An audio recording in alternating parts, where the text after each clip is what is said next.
दोस्तों सब्सक्राइब करें हमारे चैनल को और बेल आइकन को प्रेस करके ऑल पर क्लिक करें। दोस्तों आज की कहानी है पौराणिक कहानी जिसका नाम है भीम नागलोक में।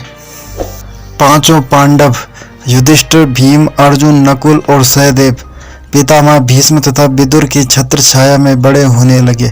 उन पांचों में भीम सर्वाधिक शक्तिशाली थे। वे 10-20 बालकों को सहज में ही गिरा देते थे। दुर्योधन वैसे तो पांचों पांडवों से ईर्ष्या करता था, किंतु भीम के इस बल को देखकर उससे बहुत अधिक जलता था।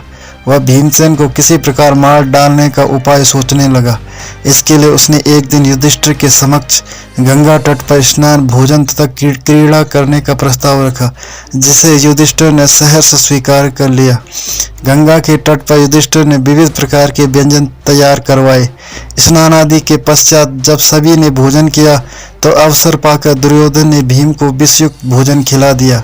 भोजन के पश्चात सब बालक वहीं सो गए। भीम को विष के प्रभाव से मूर्छा आ गई। मूर्छित हुए भीम को दुर्योधन ने गंगा में डुबो लिया। मूर्छित अवस्था में ही भीम डूबते उतराते नागलोक में पहुंच गए। वहां पर उन्हें भयंकर विषधर नाग डसने लगे तथा विषधरों के विष के प्रभाव से भीम के शरीर के भीतर का विष नष्ट हो गया और वे सचेतावस्था में आ गए।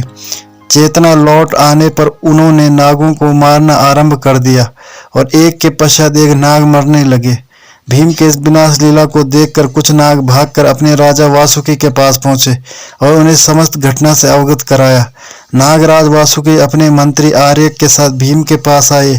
आर्यक नाग ने भीम को पहचान लिया और उनका परिचय राजा वासुकी को दिया। वासुकी नाग ने भीम को अपना अतिथि बना लिया। नागलोक में 8 ऐसे कुंड थे जिनके जल को पीने से मनुष्य के शरीर में हजारों हाथियों का बल प्राप्त हो जाता था। नागराज वासुकी ने भीम को उपहार में उन 8 कुंडों का जल पिला दिया। कुंडों के जल पी लेने के बाद भीम गहन निद्रा में चले गए। 8वें दिन जब उनकी निद्रा टूटी तो उनके शरीर में हजारों हाथियों का बल आ चुका था।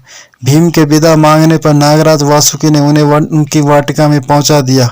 उधर सोकर उठने के बाद जब पांडवों ने भीम को नहीं देखा तो उनकी खोज करने लगे और उनके न मिलने पर राजमहल में लौट आए। भीम के इस प्रकार गायब होने से माता कुंती अत्यंत व्याकुल हुई। वह विदुर से बोली, हे आर्य, दुर्योधन मेरे पुत्रों से और विशेषतः भीम से अत्यंत ईर्ष्या करता है। कहीं ऐसा तो नहीं है कि उसने भीम को मृत्युलोक में पहुंचा दिया। उत्तर में विदुर ने कहा, हे देवी, आप चिंतित मत होइए। भीम की जन्म कुंडली के अनुसार वह दीर्घायु है तथा उसे अल्पायु में कोई भी नहीं मार सकता। वह अवश्य लौट कर आएगा।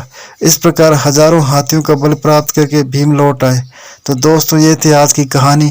उम्मीद करता हूँ आपको कहानी पसंद आई होगी। अगर आपको कहानी पसंद आए तो चैनल को सब्सक्राइब करें, बेल आइकन को प्रेस करके ऑल पर क्लिक करें, वीडियो को लाइक तथा शेयर करें और हमें सपोर्ट करें। धन्यवाद।